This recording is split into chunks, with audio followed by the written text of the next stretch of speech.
नमस्कार। सनातन विचार श्रृंखला में आपका स्वागत है। आज के वीडियो में 3 छोटी छोटी कहानियाँ हैं। पहली कहानी एक राजा की है जो परेशान था कि एक ही स्थान और एक ही समय पर कई लोगों का जन्म होता है, लेकिन सभी का भाग्य अलग अलग क्यों होता है। इसी प्रकार दूसरी कहानी जो आएगी इसमें वो संगति के असर पर आएगी, और तीसरी कहानी जो है भगवान श्री कृष्ण समझाएंगे छोटी सी लघु कथा में कि इस ब्रह्मांड में सबसे बड़ा कौन है। तो आइए शुरुआत करते हैं पहली कहानी से कि जब एक ही समय पर एक ही जगह पे कई लोगों का जन्म होता है तो ऐसा क्यों होता है कि एक आदमी तो बहुत बड़ा आदमी बन गया और एक आदमी पूरा जीवन दारिद्र्य में निकालता है। तो इस कहानी की शुरुआत ऐसे है कि एक बार एक राजा ने अपने नगर के जितने भी विद्वान थे उनसे प्रश्न पूछा कि जब मेरा जन्म हुआ उसी समय मेरे राज्य में बहुत से लोगों का जन्म हुआ। मैं तो राजा बना और उन लोगों में से कई लोग बहुत गरीबी में अपना जीवन बिताते हैं। इसका क्या कारण है? इसके ऊपर राजा के करीब बैठे हुए एक बुजुर्ग विद्वान ने कहा कि महाराज, अगर आपको इसका सही उत्तर उदाहरण के साथ जानना है तो जो राज्य के बाहर जंगल है वहाँ पर एक महात्मा है, उन महात्मा के पास आप जाइए और अकेले जाकर के उनसे यही प्रश्न कीजिए, तब जाकर के आपको इसका उत्तर मिलेगा। राजा चूंकि बेचैन था इस प्रश्न का उत्तर जानने के लिए, इसलिए इतना जानने के बाद राजा की जिज्ञासा बढ़ी और उसने घोर जंगल में जाकर के देखा कि एक महात्मा आग के ढेर के पास बैठकर गरम गरम कोयला खाने में व्यस्त हैं, जलता हुआ कोयला खा रहे हैं। सहमे हुए राजा ने महात्मा से जैसे ही प्रश्न पूछा कि एक ही समय पर एक ही स्थान पर कई लोग जन्मते हैं तो उन लोगों के भाग्य में अंतर क्यों होता है, यह सुनकर महात्मा ने क्रोधित होकर कहा, तेरे प्रश्न का उत्तर देने के लिए मेरे पास समय नहीं है। तुझे दिखाई नहीं देता मैं भूख से परेशान हो रहा हूँ, मैं भूख से पीड़ित हूँ। तेरे प्रश्न का उत्तर यहाँ से कुछ आगे पहाड़ियों के बीच एक और महात्मा है, वे दे सकते हैं। राजा की जिज्ञासा और बढ़ गई। फिर से वह अंधकार और पहाड़ी के मार्ग को पार करते हुए बड़ी कठिनाई से दूसरे राजा के पास में पहुंचा, दूसरे महात्मा के पास में पहुंचा। किंतु वहां जाकर के जब राजा देखता है तो दृश्य ही कुछ ऐसा था कि राजा हक्का बक्का रह गया। वे महात्मा, जो दूसरे महात्मा थे, वे चिमटे से अपने मांस को नोच नोच कर खा रहे थे। राजा को देखते ही जब महात्मा ने देखा तो महात्मा ने उसको डांटते हुए कहा, मैं भूख से परेशान हो रहा हूँ, बेचैन हूँ, मेरे पास इतना समय नहीं है। आगे जाओ, पहाड़ियों के उस पार एक आदिवासी गांव में एक बालक जन्म लेने वाला है जो कुछ ही देर तक जिंदा रहेगा, थोड़ी देर तक जिंदा रहेगा और वह फिर मर जाएगा। सूर्योदय से पूर्व वहाँ पहुँचो और बालक तेरे प्रश्न का उत्तर दे सकता है। अब राजा तो बेचैन हो ही रहा था क्योंकि उसको इस प्रश्न का उत्तर चाहिए था। तो उसने सोचा कि ये तो मेरा प्रश्न है, बहुत बड़ी अजीब पहेली बन गया है। राजा की जो उत्सुकता थी वो चरम पर थी। वह सोचने लगा, कुछ भी हो, जब मैं यहाँ तक पहुँच चुका हूँ तो आगे जा कर के भी देखता हूँ कि क्या होता है। राजा फिर से उल्टे सीधे रास्ते को पार करते हुए किसी तरह से उस गांव में पहुंचा। भी सूर्योदय हुआ नहीं था। गांव में जाकर के पता किया तो मालूम चला इस घर में बालक का जन्म हुआ है। राजा उस माता पिता के पास पहुंच करके उसने सारी बात बताई और जल्दी से उस बच्चे को अपने पास लाने के लिए कहा। जैसे ही बच्चा पैदा हुआ, दंपत्ति ने नाल सहित बालक जो है राजा के सम्मुख उपस्थित कर दिया। राजा को देखते ही बालक ने हंसते हुए कहा, राजन, मेरे पास भी समय नहीं है, किंतु अपना उत्तर तुम सुन लो। तुम, मैं और जिन से तुम मिलकर के आए हो वे दोनों महात्मा, तो 4 लोग हो गए। हम चारों भाई 7 जन्म पहले राजकुमार थे और सगे भाई थे। वह बालक बता रहा है, वह बालक स्वयं जो अभी अभी पैदा हुआ है, राजा दूसरा आदमी, और बाकी के जो 2 महात्मा, एक अपना मांस खा रहे थे और एक आग खा रहे थे। हम चारों जने 7 जन्म पहले सगे भाई थे और राजकुमार थे। एक बार शिकार खेलते खेलते हम जंगल में भटक गए। 3 दिन तक भूखे प्यासे भटकते रहे। अचानक हम चारों भाइयों को आटे की एक पोटली मिली। जैसे तैसे हमने 4 बाटी सेकी और अपनी अपनी हिस्से की बाटी लेकर के खाने बैठ गए। उतने में क्या होता है, भूख प्यास से तड़पते हुए एक महात्मा आ गए और उन्होंने, जो महात्मा जी अंगार खा रहे थे वो हमारे 7 जन्म पहले भाई थे, उनसे बोले, बेटा मैं 10 दिनों से भूखा हूँ, अपनी बाटी में से मुझे भी कुछ दे दो, मुझ पर दया करो, जिससे मेरा भी जीवन बच जाए। इस घोर जंगल में पार निकलने की मुझ में कुछ तो सामर्थ आ जाएगी, मैं चल फिर पाऊँगा। इतना सुनते ही भैया जो थे गुस्से में भड़क उठे और बोले, तुम्हें दे दूंगा तो मैं क्या आग खाऊंगा, चलो भागो यहाँ से। अब आपको धीरे धीरे कहानी समझ में आने लग जाएगी।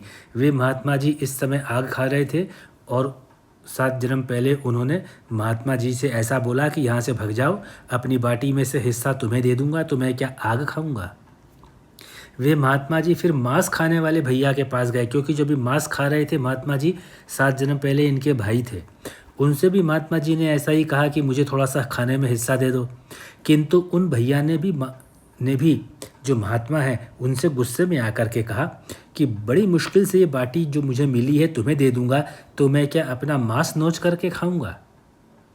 अब आपको और कथा समझ में आ गई होगी। भूख से लाचार वे महात्मा मेरे पास भी आए, मुझसे भी बाटी मांगी और दया करने को कहा। मैंने भी भूख में धैर्य खोकर कह दिया कि चलो आगे बढ़ो, अब क्या मैं भूखा मरूं। बालक बोला, अंतिम आशा लिए वो महात्मा हे राजन आपके पास आए, आपसे भी उन्होंने दया की याचना की। सुनते ही आपने उनकी दशा पर दया करते हुए खुशी से अपने बाटी में से आधी बाटी आदर सहित उन महात्मा को दे दी। बाटी पात जो मिली बाटी खाने के लिए, तो महात्मा बहुत खुश हुए और जाते हुए बोले, तुम्हारा भविष्य तुम्हारे कर्म और व्यवहार से फलेगा। बालक ने कहा, इस प्रकार हे राजन उस घटना के आधार पर हम अपना भोग रहे हैं, हम जो अपना भोग है उसको भोग रहे हैं। इतना कह करके वह बालक मर गया। तो अब जो है राजा को अपने प्रश्न का उत्तर क्या मिला कि जो जैसे कर्म कर करके आया है यह जीवन उसको उसी के आधार पर मिलेगा, यानी प्रारब्ध है। आप कहाँ पैदा होते हैं, किस समय पैदा होते हैं, वह महत्वपूर्ण नहीं है। आप अपने जीवन में क्या करके आए हैं और इस जीवन में क्या करते हैं, महत्वपूर्ण केवल वही है। इस तरह राजा को उत्तर मिल गया कि एक ही स्थान और एक ही समय पर पैदा होने वाले लोगों का भाग्य अलग अलग क्यों होता है। हम वैसा ही जीवन जीते हैं जैसा पिछले जन्म में आधार बना कर आए हैं, यानी जैसा प्रारब्ध, जैसा बीज बो करके हम आए हैं, इस जीवन में वही फसल हमको मिलती है। तो यह थी पहली कथा। दूसरी कहानी है संगति का प्रभाव। एक बार क्या होता है, एक राजा के पास में एक तोता होता है, वह तोता मर जाता है। उस तोते के साथ में राजा का बहुत मन मिला हुआ होता है, रानी भी उदास हो जाती है। तो राजा अपने मंत्री से कहते हैं कि मंत्री जी आप कहीं से भी जा कर के एक अच्छा सा तोता इंतजाम कीजिए। तो मंत्री एक जंगल में महात्मा जी होते हैं, उनके पास जाकर के बोलते हैं कि महात्मा जी, राजा जी बहुत दुखी हैं, उनका तोता मर गया है, क्या आपके पास जो तोता पिंजरे में है इसे दे देंगे। मंत्री की बात सुनकर के महात्मा बोलते हैं ले जाओ। तो वे तोता को लेकर के राजा के पास आ जाते हैं। राजा ने सोने के पिंजरे में बड़े स्नेह से तोते को सुख सुविधा से रख दिया। अगली सुबह हुई ब्रह्म मुहूर्त में तोता बोलने लगा, जय श्री राम, ओम तत्सत, उठो राजा, उठो महारानी, दुर्लभ मानव तन मिला है, यह सोने के लिए नहीं भजन करने के लिए मिला है। कभी रामायण की चौपाई तो कभी गीता के श्लोक उस तोते के मुंह से निकलते। पूरा राज परिवार सवेरे उठ करके उसकी बातें सुना करता था। राजा कहता था कि क्या तोता मिला है, एक संती आ गए हमारे तो घर में। लेकिन ऐसा तो रोज़ाना सवेरे होता रहता था, लेकिन हर जीव की एक निश्चित आयु होती है। एक दिन वह तोता भी मर गया। राजा, रानी, राज परिवार, पूरे राष्ट्र में हफ्तों शोक मनाया गया और झंडा झुका दिया गया। क्यों? क्योंकि उस तोते की वाणी से राजा, रानी और राज परिवार, राजमहल में काम करने वाले लोग, आने जाने वाले लोग, सब लोग बहुत प्रसन्न थे। किसी प्रकार राज परिवार ने शोक संवरण किया और राजकार्य में लग गए। एक दिन पुनः राजा साहब ने कहा, मंत्री जी खाली पिंजरा सूना सूना लगता है, एक तोते की व्यवस्था की जाए। मंत्री ने इधर उधर देखा तो एक कसाई के यहाँ वैसा ही तोता एक पिंजरे में टंगा हुआ। पहला वाला तोता जो मर गया वो तो था महात्मा जी का, अब कसाई के पास में भी ऐसा तोता था। तो मंत्री ने कहा कसाई से, राजा साहब चाहते हैं कि यह तोता उन्हें मिल जाए। तो कसाई ने कहा, हम अपने राज्य में ही तो रहते हैं, हम नहीं भी देंगे तब भी आप उठा ही ले जाएंगे। अब आप देखिए, महात्मा जी ने तो तुरंत दे दिया, कसाई इस तरह की बात कर रहा है, इस तरह के विचार, इसको कहते हैं इन्फीरियरिटी कॉम्प्लेक्स। मंत्री ने कहा नहीं नहीं, हमारी विनती है। कसाई ने बताया कि किसी बहेलिये ने एक वृक्ष से 2 तोते पकड़े थे, एक को उन्होंने महात्मा जी को दे दिया और दूसरा मैंने खरीद लिया था। राजा को चाहिए तो आप ले जाएं। तो इसके बाद में मंत्री जी कसाई वाला तोता ले आते हैं और राजा के पिंजरे में पहुंचा दिया जाता है। राज परिवार बहुत खुश हुआ, सबको लगा कि वही तोता जीवित होकर के आ गया है। दोनों के नाक, नासिका, पंख, आकार, चितवन सब एक जैसे थे। लेकिन बड़े सवेरे तोता उसी प्रकार राजा को बुलाने लगा जैसे वह कसाई अपने नौकरों को उठाता था। तोता क्या बोलता है, उठ निकम्मे, दिखाई नहीं देता कि मैं भूखा हूँ। जल्दी से छुरी की जो धार है वह तेज कर, मुझे अभी बकरा काटने जाना है। सभी लोग हराम का खा खा कर मोटे हो रहे हो, जल्दी से उठ जाओ, नहीं तो अभी आकर लात मारूंगा, सारे होश ठिकाने आ जाएंगे। ये इस तरह से, अब राजा को उम्मीद थी कि जिस प्रकार से सुंदर वाणी महात्मा के तोते के मुंह से निकलती थी वैसी ही सुंदर वाणी इसके मुंह से निकलेगी। तो राजा कितना प्रसन्न होकर के रात में सोया होगा और सवेरे ब्रह्म मुहूर्त में उसको ये सुनने को मिला। ये बार बार वह दोहराने लगा तोता। राजा को इतना क्रोध आया, उसने तोते को पिंजरे से निकाला, गर्दन मरोड़कर किले से बाहर फेंक दिया। अब यहाँ पर बात क्या ध्यान देने की है, दोनों तोते सगे भाई थे। एक के लिए तो झंडे झुक गए, भंडारा किया गया, शोक मनाया गया एक की मृत्यु पर, और दूसरे की तो गर्दन मरोड़ के मारा गया, उसके प्राण तक लेने पड़े। आखिर भूल कहाँ हो गई, 2 ही भाई थे। तो अंतर था तो संगति था कि किस संगत में वे रहे। सत्संग की कमी थी। जीवन की संरचना पलने वाले और संगति पर निर्भर करती है कि हम कहाँ पलते हैं, किस समाज में पलते हैं। हमारी माता, हमारे पिता, उनका आचरण कैसा है, उसके ऊपर हम कितने सम्मान पाना चाहते हैं उसके अधिकारी होते हैं।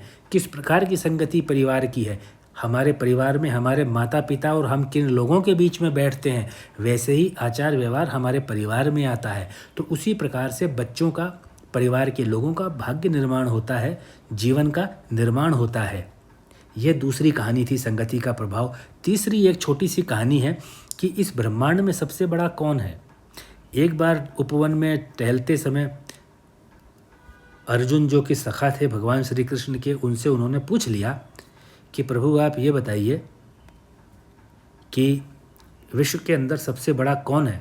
तो श्री कृष्ण ने कहा, पार्थ, सबसे बड़ी तो धरती ही दिखाई देती है, लेकिन इसे समुद्र ने घेर रखा है, मतलब कि ये बड़ी नहीं है।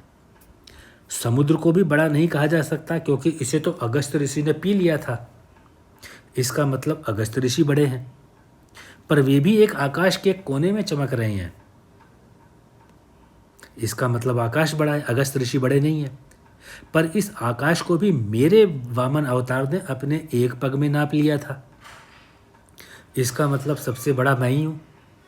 परंतु मैं भी बड़ा कैसे हो सकता हूँ, क्योंकि मैं अपने भक्तों, जो भक्त हैं, उनके हृदयों में निवास करता हूँ, अर्थात सबसे बड़ा मेरे भक्त का हृदय है।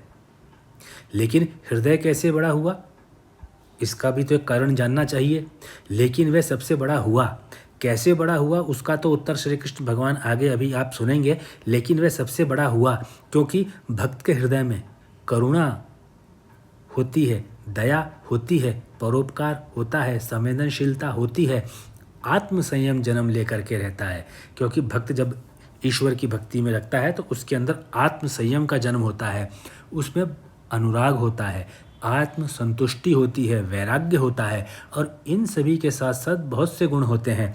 इसलिए मेरे भक्त का हृदय मेरे रहने लायक सबसे उत्तम स्थान है और मेरा भक्त ही ब्रह्मांड में सबसे बड़ा है। अब आपने 3 कथाएं सुनी। पहली कथा तो ये कहती है कि एक ही स्थान, एक ही समय पे अनेक लोग जन्म लेते हैं, लेकिन सबके भाग्य अलग अलग क्यों होते हैं, वह प्रारब्ध पर निर्भर करता है कि किस प्रकार का हम जीवन जी कर के आए हैं, कैसी फसल हम उगा करके आए हैं, वो हम इस जन्म में काट रहे हैं। मतलब हमें इस जीवन के अंदर सदाचारी के साथ जीवन व्यतीत करना चाहिए। दूसरी कथा जो तोते वाली आपने सुनी संगति की, तो महात्मा का तोता और कसाई के तोते में अंतर आपको नज़र आया।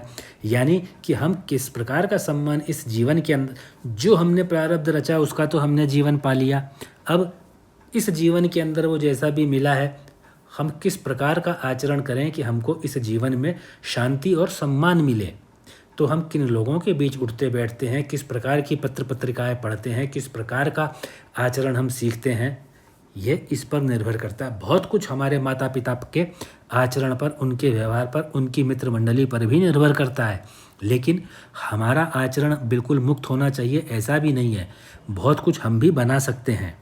तीसरा है कि जब हमारे हृदय के अंदर निर्मलता होगी, ईश्वर की भक्ति होगी, करुणा होगी, दया होगा, अनुराग होगा, तो आत्म संयम आएगा, आत्म नियंत्रण आएगा। तो उसके बाद में हम चाहे किसी भी अवस्था के अंदर होंगे, संतुष्टि का रास्ता हमें अवश्य मिलेगा, हम अपने जीवन को सफल कर ही लेंगे।